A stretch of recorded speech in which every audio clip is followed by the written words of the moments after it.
week 3 of the fantasy baseball season. Here's a few pitchers I looked at off the wire this week. So pitching's been tough to find early on in the season, but this week's a pretty decent wire, I think, of pitchers that can help your roster. First pitcher, Tyler Mahle of the Texas Rangers. Mahle available in 83% of fantasy league. Been injury prone throughout the last few seasons is Mahle, but when he's pitched, he's been pretty decent on the year. 13 2/3, 2-0 record, 12 Ks, 1.32 ERA, an 0.88 whip, and a quality start. So like I said, out there in tons of leagues, he's going to get some offensive support with this Texas Ranger team, a good hitting team. And the first 3 outings of the year for Tyler Mahle: March 29th versus the Red Sox, 1 2/3 in that one, 2 hits, a run, 4 walks, 3 Ks. April 4th versus the Rays, 5 innings, got the win, a hit, no runs, 2 walks, 5 Ks. And April 9th at the Cubs, 7 innings, got the win, 2 hits, a run, a walk, 4 Ks, a quality starts. His next outings, April 16th versus the Angels, middle of the pack type offense. And Mahle's going out there, he's getting the job done. I know he's had a lot of injuries last season, he barely pitched at all, but now he's getting the endurance up and he's getting stronger over the last 2 outings. So like I said, it's a decent outing versus the Angels coming up, where they got a lot of hitters that strike out, even though Mike Trout is on a great run to start the year with 6 home runs. But Mahle, definitely a starter for fantasy owners to go out there and get this week. Next pitcher, Jose Soriano of the Los Angeles Angels. So last season, second half of the year, he pitched well with Soriano, and so far this year, picking up where he's left off on the year. 20 innings, 2-1 record, 18 Ks, a 2.70 ERA, a 1 whip, and 2 quality starts. He's only out there 54% of fantasy leagues, and if he goes out there once again on April 16th at the Rangers and has a good game, he's going to be owned in 50+% of fantasy leagues. So like I said, he's playing well right now. He's pitching the baseball good, even though this Angel team is a middle of the pack team, I believe, even though they were off to a good start. And Soriano definitely an ad this week. March 29th at the White Sox, 7 innings, got the win, 2 hits, no runs, 2 walks, 5 Ks, a quality start. April 4th versus the Guardians, 5 1/3, got the win, 5 hits, 5 runs, 3 walks, 9 Ks. April 10th at Tampa Bay Rays, 7 2/3, got the win, 5 hits, a run, 3 walks, 4 Ks, a quality start. So 2 out of 3 outings have been very good for Jose Soriano. Like I said, he's got sharp stuff.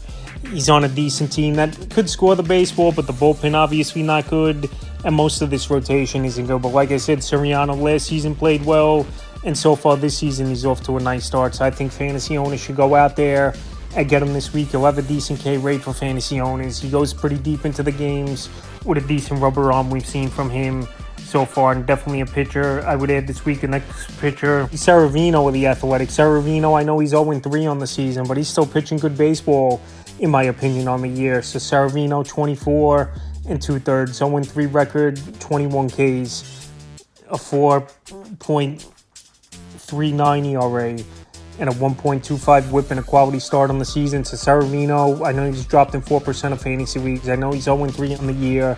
I know he's not on a great team as well. The Athletics, once again, I believe they're going to lose a decent amount of games. Anywhere from that 95 to 100 mark is definitely a possibility. But Saravino, he got a big contract from this A team, and he's eating innings, at least I'll give him. April 1st versus the Cubs, 6 innings, got the loss, 6 hits, 5 runs, 3 walks, 6 Ks. April 7th versus the Padres, 7 innings, got the loss, 8 hits, 5 runs, 3 Ks. April 13th versus the Mets, 5 2/3, his former team, got the loss, 4 hits, a run, 3 walks, 6 Ks. So the walks have done him in a little bit. Saravino, he's got 10 walks in 4 outings this season. But like I said, Saravino, he's going deep into games. This A team has a lot of confidence in him, where they paid him the biggest free agent contract of all time in franchise history. And he's going to give you innings. He's going to give you strikeouts. ERA is not going to hurt you much as Saravino, just wins.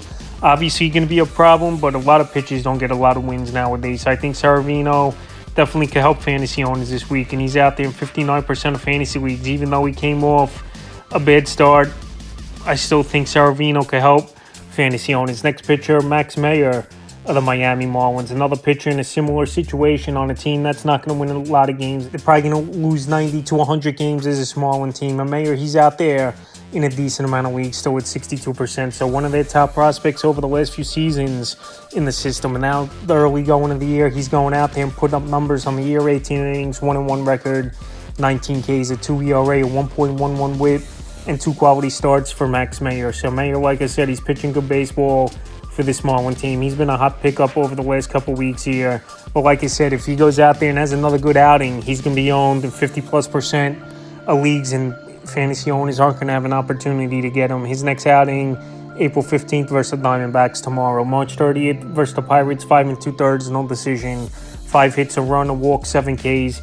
April 4th at the Braves, 6 innings, got the loss. 8 hits, 3 runs, 2 walks, 8 Ks, a quality start. And April 9th at the Mets, 6 1/3, and that one got the win. 2 hits, no runs, 2 walks, 4 Ks, a quality start. So 2 out of 3 outings, quality starts. He has good K rate, is Max Meyer. And like I said, one of the top prospects he is in this Marlins system from last season going into this year. Like I said, I know the Marlins aren't going to win a lot of games, but the upside is there for Max Meyer, and he's got electric stuff, and right now it's paying dividends, especially versus a good Brave hitting team, even though they're low start and a Met team that can hit the baseball. He's had 2 good outings, so definitely a pitcher for fantasy owners to go out there and get this week. The next pitcher, Hayden Wesneski of the Houston Astros. So the former Chicago Cub, he was in the Kyle Tucker deal, and so far he's paying big dividends for this Houston Astros team as well as Wesneski, and also some versatility qualifying at reliever as well. If you play in points leagues and you don't want to carry a closer, have the extra starting reliever in there. So on the season for Wesneski, 18 innings, 1-1 record, 21 strikeouts, a 3.85 ERA, 0.73 whip, and 2 quality starts on the season. So Wesneski, he's going out there. He's getting the job done for this Houston Astros team. Like I said, part of the Tucker trade with Isaac Paredes. And he's made the most of his opportunity with his new team. April 1st versus the Giants, 5 innings, got the loss. 2 hits, 3 runs, 3 walks, 6 Ks. April 7th at the Mariners, 7 innings, tough no decision. 3 hits, 2 runs, 5 Ks, a quality start. And then April 13th, another big outing versus the Angels. 6 innings in yesterday's game. Got the win, 5 hits, 3 runs, a whopping 10 Ks, a quality start. So Wesneski, he's getting opportunity. Like I said, he's made the most of it with his new team in Houston. And every season, it seems like someone comes out of nowhere, or journeyman who struggled gets on this Houston Astros rotation and goes out there and gets the job done. So right now, Wesneski's one of the hotter waiver wire pickups and playing great baseball for this Houston Astros team. He's definitely a pickup this week. The next pitcher, Martin Perez of the Chicago White Sox. Martin Perez, he's going out there. He's pitching well for his new team. Is a veteran lefty. And Perez, obviously, I think he's going to get traded at the deadline, where the Chicago White Sox team is going to be out of it sooner than later. But like I said, he's going out there. He's getting the job done, is Perez. And he's out there in 70% of fantasy leagues on the season. 17 innings, 1-0 record, 18 Ks, 1.59 ERA, 1.06 whip, and 2 quality starts. And not a lot of wins are going to go the way to Martin Perez. He's not a big strikeout pitcher as well, where maybe 1 inning he could average, but he's had a rubber arm throughout his career. He's going deep into games. And like I said, this White Sox team, they're at least competing better this season in the early going than they were last season. And anytime a guy has a 1.59 ERA, even though it's only 3 starts, you're going to have to go out there, I believe, and get him on your roster. March 31st, versus Minnesota, 6 innings, got the win. 3 walks, 9 Ks, a quality start. April 6th at the Tigers, 6 1/3, no decision. 4 hits, a run, 2 walks, 4 Ks, a quality start. And then April 12th, he didn't last long versus the Red Sox, his worst outing of the year. 4 2/3, and that one, no decision. 5 hits, 2 runs, 4 walks, 5 Ks. So the thing with Perez, walks could be an issue for him at times. But this AL Central isn't a great division. The Royals, up and down team. Detroit, not a lot of power in that offense. And Minnesota's off to a horrible start as well this season. So I think Martin Perez, at the deadline, we could see him being dealt once again like he was last season to the San Diego Padres from the Pittsburgh Pirates. So Perez playing good baseball, going out there, giving innings, going deep into games, and has a great ERA. I'm not saying it's going to hold up all season, but right now, well, he's playing good baseball. Definitely a pitcher to add this week. The next pitcher, his teammate, Shane Smith of the Chicago White Sox, out there in tons of fantasy leagues right now, is Shane Smith in 84% of fantasy leagues on the year for Smith. 17 2/3, 0-1 record, 12 strikeouts, a 1.74 ERA, and a 0.87 whip, and 2 quality starts. So Smith, he's coming out of nowhere in his rookie year so far for this White Sox team. And he's going out there and getting the job done right now in the early going of the season, is Shane Smith. So I know in deeper leagues, 12-team leagues or deeper, it's tough to find pitching, especially if you're starting a decent amount of pitchers, your starting lineup, and have 5-6 bench spots. So Shane Smith, he's gone out there and he's been serviceable, especially in points leagues. April 1st versus the Twins, 5 2/3, no decision. 2 hits, 2 runs, 4 walks, 3 Ks. April 8th at the Guardians, 6 innings, no decision. 2 hits, no runs, a walk, 6 Ks, a quality start. And even yesterday's ball game versus a good Red Sox lineup, he went out there and he held his own 6 innings, got the loss. 5 hits, 2 runs, 2 walks, 3 Ks, a quality start. So the thing with Smith, he pitches to a lot of contact, ground balls a lot as well. Not going to strike out a lot of guys, but like I said, that's saving his pitch count. And he's going deeper into games. Well, he's not going to get, obviously, the wins. He's not going to get a lot of run support. But as long as he could go deep, 5-6 innings, give quality outings, and obviously keep the ERA low, I think in deeper leagues, he's a good add this week. The next pitcher, Matthew Boyd, staying in Chicago, but going to the Cubs side of things. Matthew Boyd signed as a free agent this offseason with the Cubs, and so far he's off to a good start after a cup of coffee at the back end of the year he had with the Guardians last season. On the year, 17 innings, 1-1 record, 17 Ks, a 1.59 ERA, 1.18 whip, and 2 quality starts on the season. So Matthew Boyd available in 72% of fantasy leagues. And he's gone out there and he's looked good for this Cub team. And this Cub team in the early going playing great baseball, including a 16-0 victory at the Los Angeles Dodgers in Saturday's ball game. First 3 outings of the year for him, March 30th at Arizona, 5 innings, no decision, 4 hits, no runs, 3 walks, 5 Ks. April 5th versus the Padres, 6 innings, got the win, 5 hits, no runs, a walk, 5 Ks, a quality start. And April 11th at the Dodgers, he was a tough luck loser, 6 innings, got the loss, 4 hits, 3 runs, 3 walks, 7 Ks, a quality start. But he pitched deep into that game. His next outing, April 16th, at the Padres. But to start the year, 3 tough outing, good hitting offenses in Arizona, the Padres and the Dodgers, and he's held his own, is Matthew Boyd. And also as well, the Chicago Cub team, they're scoring a lot of runs this season. Kyle Tucker's been a huge acquisition for them in the offseason, and Matthew Boyd's been a solid one as well. So I think this could be pretty legit. Like I said, 3 good hitting teams.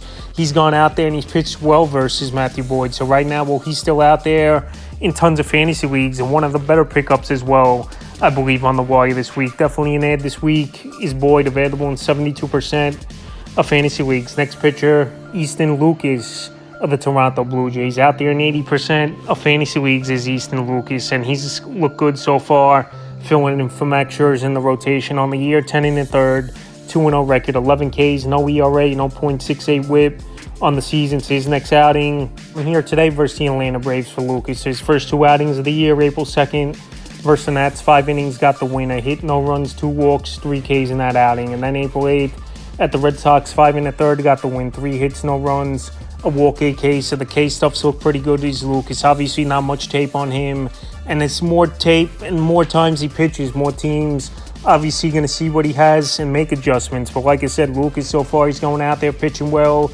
And Max Scherzer, we don't know when he's going to return from his injury. But like I said, Toronto's most likely better off going with the younger guys, see what they got in this rotation. And also, they're not off to a great start as well as this Blue Jay team. So Lucas, well, he's out there in 80% of fantasy leagues. And if he goes out there versus, obviously, an Atlanta Brave offense that's struggling this season, even though I think they haven't obviously reached their potential yet. He even picked up in more leagues and tough to get after next week. So Lucas definitely an ad this week, but we'll see how he fares tonight versus the Atlanta Brave team. The final pitcher I looked at off the wire is Andrew Abbott of the Cincinnati Reds. Abbott out there in 89% of fantasy leagues. He just came off the injured list, and on the year, 5 innings, 1-0 record, 5 Ks, a 1.80 ERA, 0.80 whip. So last season, I thought he was pretty decent at times. Was Abbott, 10-10 record, 138 innings, 114 Ks, a 3.72 ERA, 1.30 whip, and 9 quality starts. Abbott, he's only a 5-6 inning pitcher at best. I know his K rate in the minor leagues was way higher than it was last season, but now coming off injury, we'll see how Abbott fares as the weeks go on this year. So like I said, Abbott out there in tons of fantasy leagues at 89%. I think he can help fantasy owners. I know he tough pitches in a tough fitters park, but I thought he looked decent in his first outing of the year, April 12th versus the Pirates. 5 innings, got the win in that one, 2 hits, a run, 2 walks, 5 Ks. So the walks did him in at times last season was Andrew Abbott. I think he can help fantasy owners and the Cincinnati Red team and take the next step. And we've seen it with a guy like Hunter Green, who struggled for the first few years, was mediocre with the Reds, and now he's really getting things going, especially to kick off this season. So I think Andrew Abbott, he can help, like I said, this Red team get better. He can help fantasy owners. And like I said, he dominated in the minor leagues, and he was one of their top prospects in the system over the last few seasons. And so far, I think in a year and change in the major leagues, he's been decent as Abbott. So right now, like I said, he's a good pitcher that can help, especially in points leagues more than those category leagues. That's a few pitchers I looked at off the wire for week 3 of the fantasy baseball season.